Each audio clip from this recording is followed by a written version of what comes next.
Hey, good morning.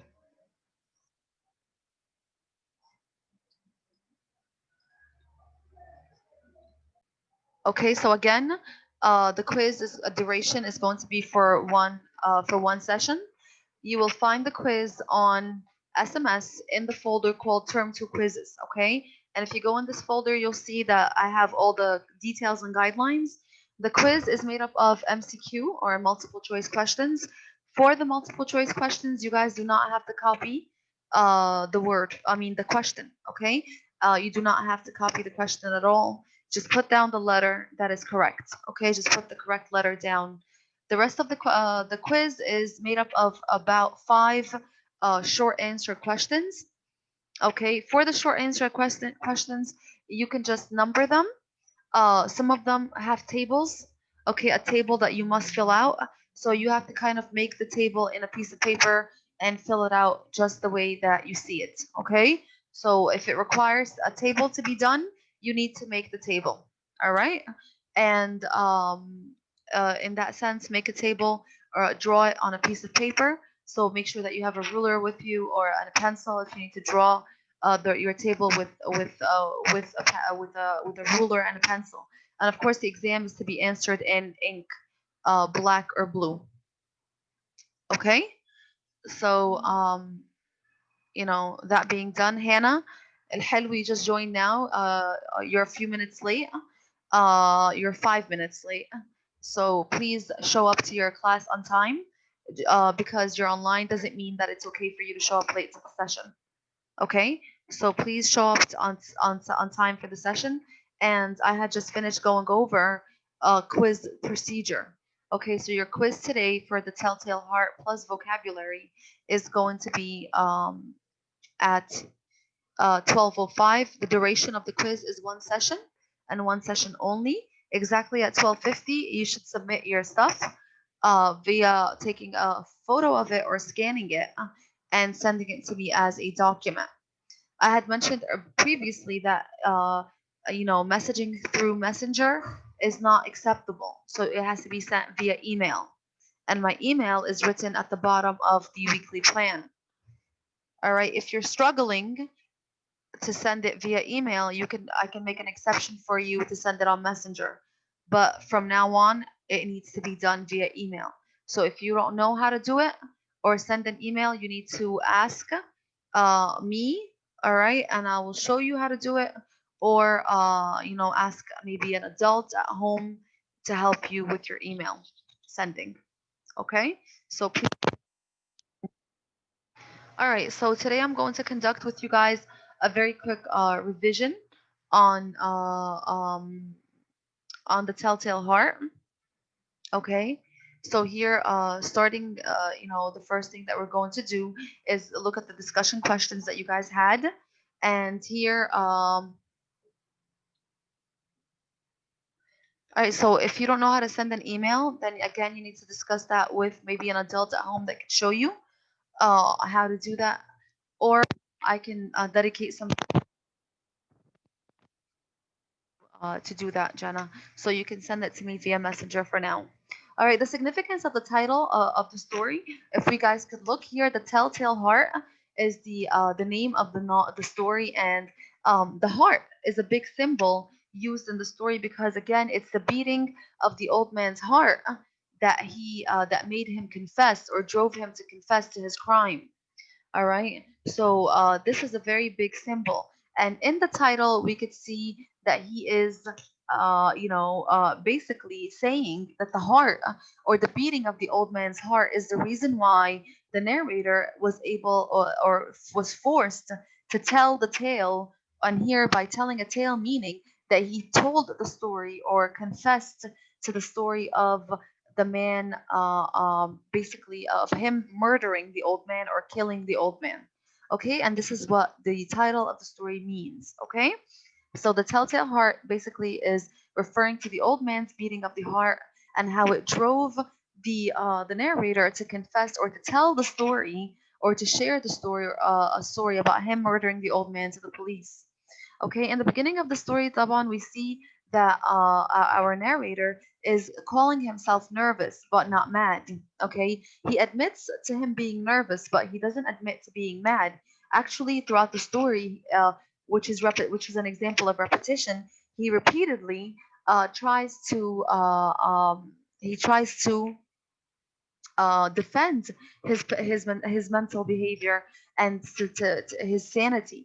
All right, and mad here, of course, means he tries to defend the idea that he is not insane, and he gives a lot of reasons. Okay, one of these reasons that he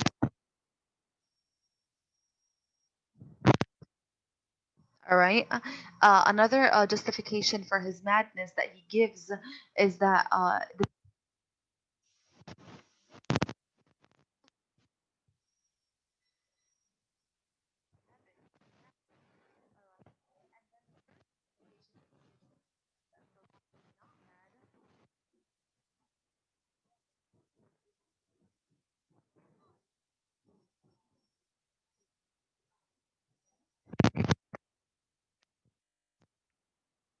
mental behavior.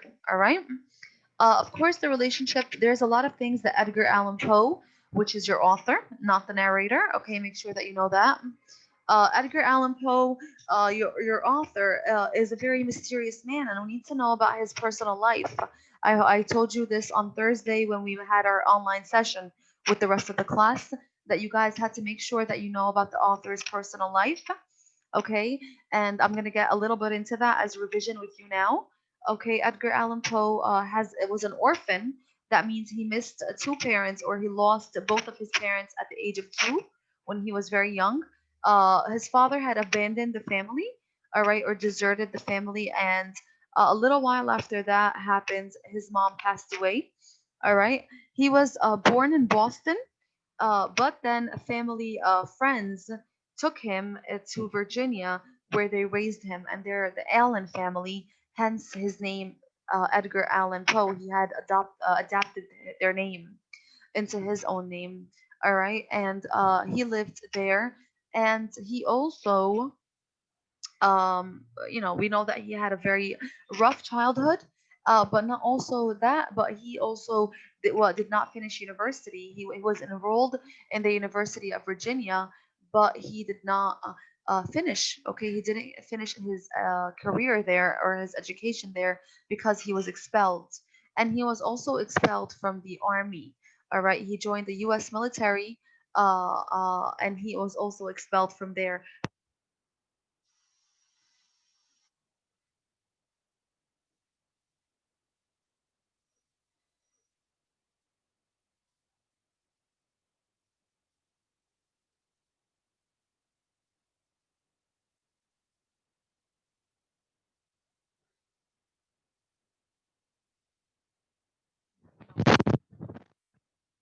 Of like depressed. All right, a lot of people say that he was not okay. All right, and and he was not basically physically not okay. All right, so again here, this is what the problem with Edgar Allan Poe was. Okay, and he died a few years later after his wife's death, and he died in a very mysterious way, and he was found dead on the streets of Baltimore. Okay, so again, very sad way, and he died a very poor man, even though he was very famous. He had no fortune. Okay, so he had fame. He didn't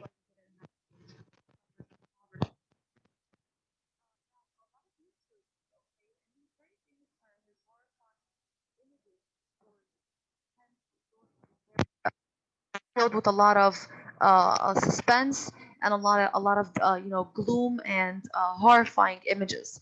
All right, so what are some mysterious things? First thing that Edgar Allan Poe leaves as a mystery is the idea of the relationship between the narrator and the old man.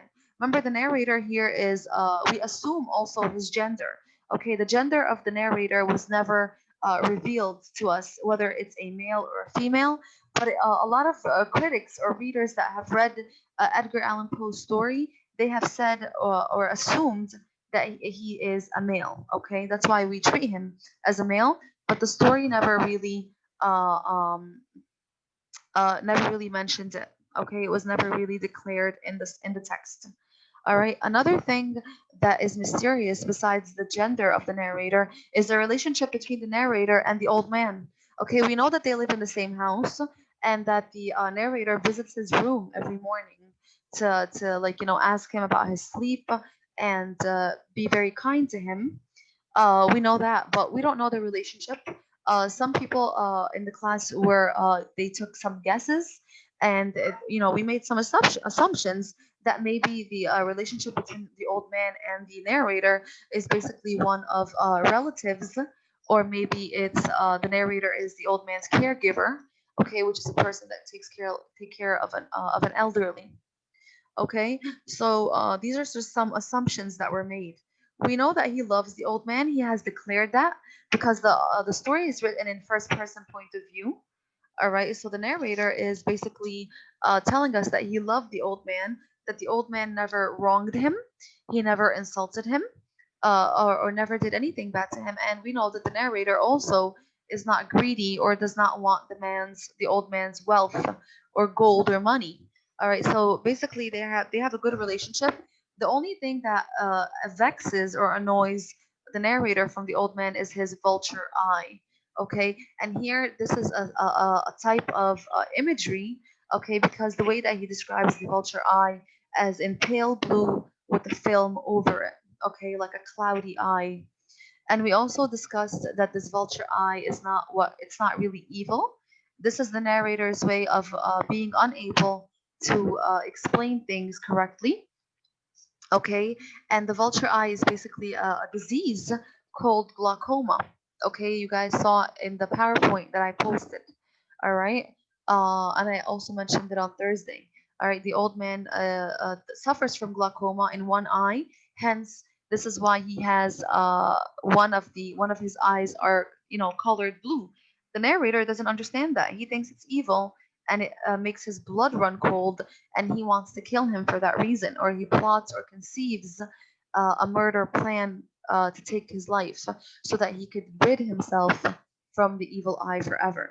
All right, which again here proves that he is an unreliable narrator, and this is your job on the quiz. Okay, to be able to defend your answer with evidence. Okay, so again, this is referring back to our PowerPoint presentation to tell the difference between, or the characteristics between a reliable narrator and an unreliable narrator. All right. An unreliable narrator is one, that we discuss so many characteristics that could be, based on that. Okay, and one of them is that he is subjective. Okay, one of them is that he has a mental disability. One of them is that he does not have much information or much knowledge about the events in the story or the characters in the story. Number four, we do not share the same moral compass, or the same ethical values with the narrator. All right. And number five is that the narrator basically lies for their own self-interest. Okay, and we see the narrator doing that when he lies to the police. Okay, he lies about first of all, he says that the shriek that the neighbors heard is his own shriek as a result of a dream. And he also mentions that the old man has left to the country, which is definitely not true. Okay, so again, these are your characteristics of unreliable narration that was in your PowerPoint online. Okay, and also I made a video about reliable and unreliable narration on YouTube for you to see before we started the story. All right. Of course, we know here we see repetition in the character's actions, in the narrator's actions, that he goes to visit the old man, sorry, in his room for 8 nights. Okay, for 7 nights, exactly at midnight, he would open the door enough to fit his head in and a lantern. All right, and he was very cautiously, he says, very cautiously doing this, that it took him an hour just to get his head inside. And of course, this is exaggeration or hyperbole. All right. Of course, it would not take a person 1 hour to get his head in a door. All right, and we also see a lot of exaggeration when when he says, for example, that he hasn't moved his body, or he didn't move a muscle for an hour. All right, all these things are exaggerations. All right. So again, here when we discuss number four, we're discussing here how he visited him for 7 days and he couldn't commit the crime. So for 7 days he did not, or he wasn't able to kill the old man. And what reason is given is because the old man never really opened his eyes. So he would put the lantern in, and he would crack a light. And he says that this light was so thin, like the thread of a spider. Okay, and he's basically saying that he aimed it for the eye. All right, that the body of the old man was completely dark. He only aimed the light to show or to be visible on the old man's eye, so that the old man could open the eye and he could see it. All right, and once he sees the old man's eye, he will be motivated to murder him. All right, so for 7 nights he doesn't kill him because the eye never opens, or the man never woke up. All right, or he never felt his presence, so his eyes was closed. On the eighth night, however, the narrator himself is feeling extraordinarily smart. He feels very intelligent that day. He feels very triumphant. He feels successful, and he laughs. Okay, he chuckles a lot that day. In the book, the term chuckles is used, which is basically means to laugh. Why does he chuckle? He chuckles at the idea of the old man unaware of his presence. Okay, he thinks that he's doing this every day, and the old man has no idea that he's coming into his room and visiting him. All right, and of course, here we see that the old man is basically oblivious to his actions, and this makes him laugh. All right. He also laughs at the fear of the old man. All right. The old man is startled, and he sits up in his bed, and he heard something because again the narrator's thumb slipped, and he made a sound. The lantern made a sound, and also his chuckle. He heard it, or a sound was made that startled the old man. He sat up in his bed, and he was afraid, and he screamed, "Who's there?" All right. Of course, he can't see anything because the narrator describes that the room was very, very black, which is all a dark, okay, pitch black, which was another type of imagery describing sound. I mean, describing the sight of the room, okay, or the darkness of the room. Okay, so again, for imagery, or this is how suspense is made. All right, and also in the book, I asked you guys to remember, or to mention the three ways how suspense is, uh, uh, uh, um, uh, used. Okay, three techniques. Edgar Allan Poe uses for suspense. Okay, they're in your book. And of course, we mentioned repetition, all right, of actions, repetition of words, and repetition of character actions. We mentioned also imagery, okay, describing, using vivid words or adjectives to describe dramatic sounds and sights. Okay, the sound of the heartbeat is imagery. The sight of the eye is imagery. The darkness of the room is imagery. The old man's shriek or scream is imagery. The ticking of the clock. All right, because again, don't forget that he mentions that he compares the heartbeat of the old man to a watch enveloped in cotton. All right, the sound that the clock or the watch makes as it's enveloped in cotton. Okay, this is what he says. He describes the sound too. All right. Of course, here he says the way that he murdered the old man is by dragging him onto the floor and pulling the heavy bed over him, smothering him, or basically making him unable to breathe, and therefore he dies. All right. He checks the old man's heart with his hand, his pulsation, and he realizes that his heart has stopped beating. The next step he took was to conceal or to cover his murder, and he did so first by dismembering the old man's body in a tub. Okay, and this is how he ensured that there were no bloodstains whatsoever. Okay, that he didn't have to clean up any bloodstains because, again, in his mind, he has committed the perfect crime. He dismembered his head, his arms, and his legs, and then he removed three planks of wood from the old man's chamber, all right, or his bedroom, and he hid the body under them. Then he returned the planks to their original place very carefully as if they had never been touched or removed. Okay, so this is his concealment plan, and this is the order of how it took place. First, he smothers him with the bed, then he dismembers him, then he places him under the three planks of wood in his chamber, and then he returns the planks back again very cleverly in a way that it cannot be detected. All right. When he finished all his labors or all his work, it was 4 o'clock. It was very late, and he was afraid because the night was ending, and he wanted to finish everything before sunrise. All right.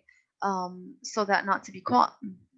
Of course, he was here surprised with knocks on the door, and the knocking were three police officers who came, and of course they were sent to check on the premises or to check the area because the neighbors heard the shriek or the scream of the old man, and they suspected foul play, or they suspected that maybe something bad has happened to the old man.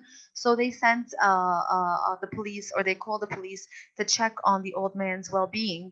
And here we could tell that the narrator felt differently. Okay, he felt very confident, and he felt very relaxed because he argues that he has nothing to be worried about, or what should, there's nothing there to scare me. Okay, he opened the door and he was very nice to the police officers. He bade them welcome. He offered to show them again the old man's belongings, that they were untouched, they were secured, and he lied to them.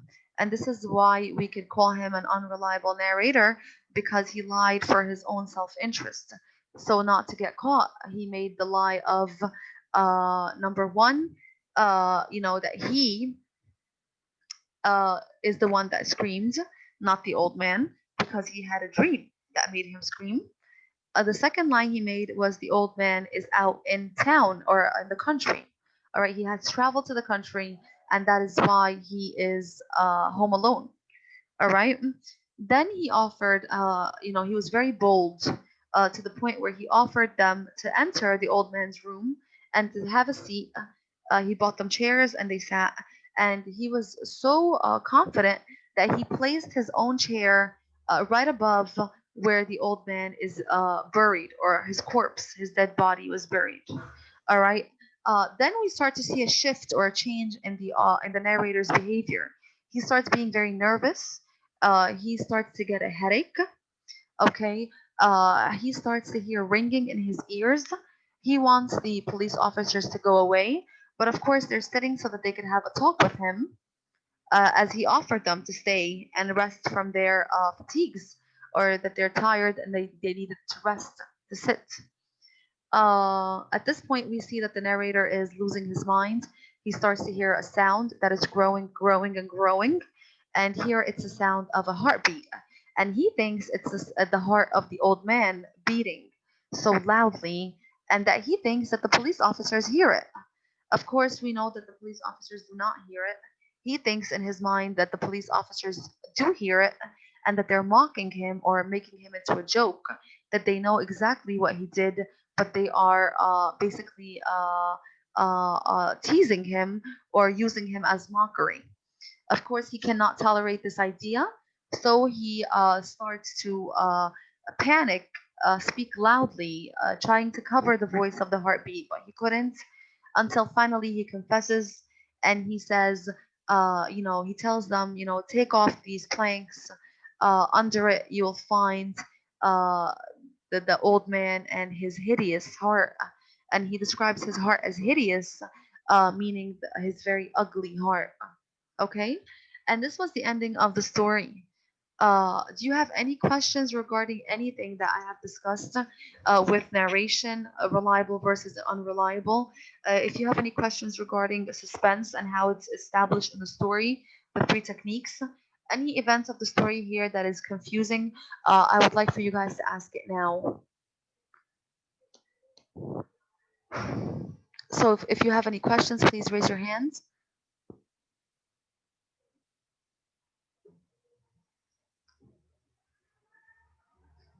Okay, I'm going to now move on to revising vocab with you. All right, Adam, you did not attend the session on Thursday. Yes, I didn't. Okay, so I'm going to go over vocab for you again. All right, just in case you have any questions. Okay.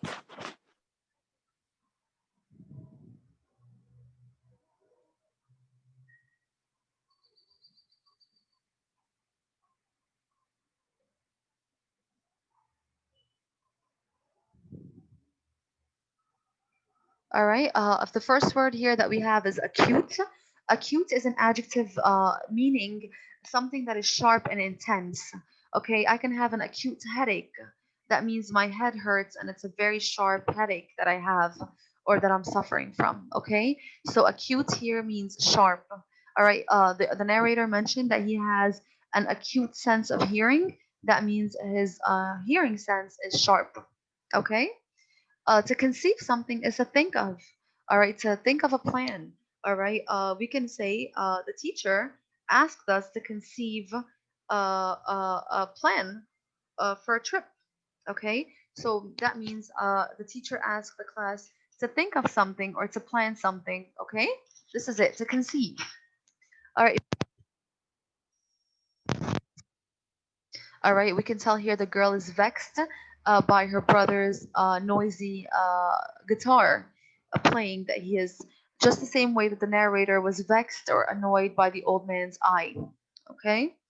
To stifle means to smother or to hold back something, okay, by basically covering your mouth or putting your mouth over it. All right, I've mentioned in class, like you can stifle a laugh. Okay, you don't want to get caught. You don't want you don't want your teacher to see you laughing, so you can stifle your laugh by basically putting your hands on your mouth to cover your laughter. Okay, this is stifle. All right, a crevice is a crack in the wall or an opening. We can say it's a hole.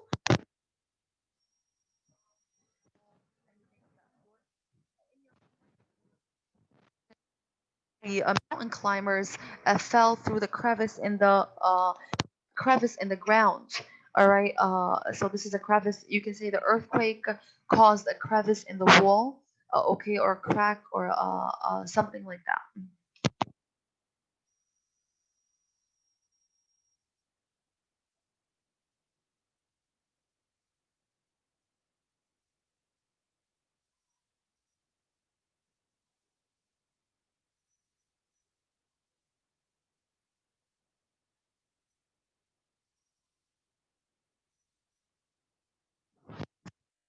Flea took a cookie from the cookie jar behind his mother's back. Okay, so this is basically saying that he was very cautious and doing it in a very secretive manner as not to get caught. The next word is audacity. Audacity, here I have a picture of how dare you. All right, audacity is basically someone who does something that is very bold and daring. Okay, like for example, I mentioned Adam, had the audacity, or was the only one who had the audacity to call his manager a bully, or get disrespectful with his manager. So here, basically, you had the audacity or you had the boldness to say something like this to your manager. This is, of course, wow. Okay, this is what audacity is. The narrator had the audacity to sit on top of the, or to put his chair right over or above where he had buried the old man, which is takes a lot of boldness. Okay. Vehemently is to basically talk with emotions. All right. Usually here, vehemently means you're talking with lots of gesticulations, and gesticulations mean hand gestures with your hand movements, opening your mouth, opening your eyes. Like the image here, we can tell that these, especially these two girls, they're showing lots of emotion in their speaking. Okay. So to talk with intense emotions, usually people that talk about something that they love, they do it so vehemently. Okay. Derision is ridicule, all right, which is a noun. It's not to ridicule someone, it's not a verb. It's to receive the actual ridicule, okay, or the actual comments. This is derision. Okay, we can tell here that these group of people are giving derision, or this man is receiving derision, maybe for something bad that he did, or maybe they're ridiculing his clothes, his behavior. This is basically what it is. Okay, criticism, and it's usually negative. Okay, ridicule is usually something negative. Okay, and finally, to be hypocritical, it's an adjective which means for a person to be false or deceptive. Two-faced, we've mentioned, someone who laughs to your face and is not really nice to you behind your back. Someone who says something, but behaves another way. Okay, I've gave the example in class about the man who who says that he believes in women rights, and then he does not allow his wife to work. This man is a hypocrite because again, he's being two-faced. Uh, he's not doing what he says he believes in. All right, so if a man is um, if a man believes in women rights, and then he does not allow his wife to work, now that's crazy. All right, this is basically he's not being so honest with himself. All right, so this is basically it for the vocab. The vocab will be fill in the blank. Okay, I will provide you guys a sentence and with a word box, and you do not have to copy the sentence on the quiz. You do not have to print the quiz. Okay, so please be careful for my instructions. All right, Hannah الحلوة and Hannah Magdi, you do not have to print the quiz. Okay, the quiz will be uploaded exactly at 12:05 on SMS. The duration of the quiz is one session. 12:05, I expect you guys to join Zoom with me with your cameras open. If your cameras turn off, it will be a zero. Your quiz will not be accepted. 12:50, I expect your answers to be either scanned or take a picture and send them to me for grading. Also, I kindly ask you to please keep your cameras on. I mentioned this. You do not have to copy the MCQ questions, multiple choice. Just write the letter of the correct answer. Number your papers 1A, 2C, 4A. Okay, this is all you have to do. Five short answer questions. If they require a chart, you must draw the chart on a piece of paper and fill it in with the appropriate answers. Adam, one more thing, your handwriting is very messy, and your quizzes previously were very messy. Okay, your handwriting was unreadable. I couldn't decipher half the words that you were saying. I had to guess, and you scribbled a lot. You scratched and scribbled a lot. This is not a professional way to hand in your work. So please, if this quiz is written the same way that you submitted the other quizzes, I will not accept it. All right? And it goes for all of you, not just only him. But his is the one that I remember the most because I really suffered to grade this quiz. So again, if you scratch and you're not using correction pen, I will deduct points. If your handwriting is scratch, I will deduct points. I need organization. I need good handwriting, just like you're in class. No different. Your tables are to be done with a ruler. If you draw your table with your hand and it's not nice and neat, I will not give you any credit for that table with the answers that you wrote. So make sure that you have a ruler ready, a pencil ready for drawing that table, and to fill it in clearly with ink, black or blue ink, and to have a correction pen in case you make a mistake and you need to edit your answer. Scratching is not permitted. Okay, and please write with good penmanship so that I can.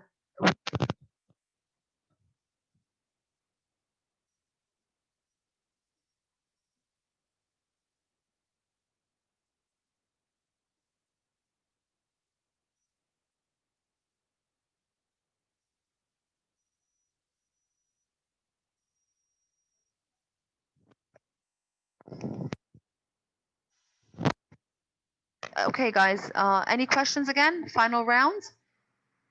No. Okay, thank you guys for today's session. I will be uploading this session here on YouTube so that you guys could also hear it and give yourself extra time to revise. Thank you, and inshallah, you guys will do great. Thanks. Goodbye.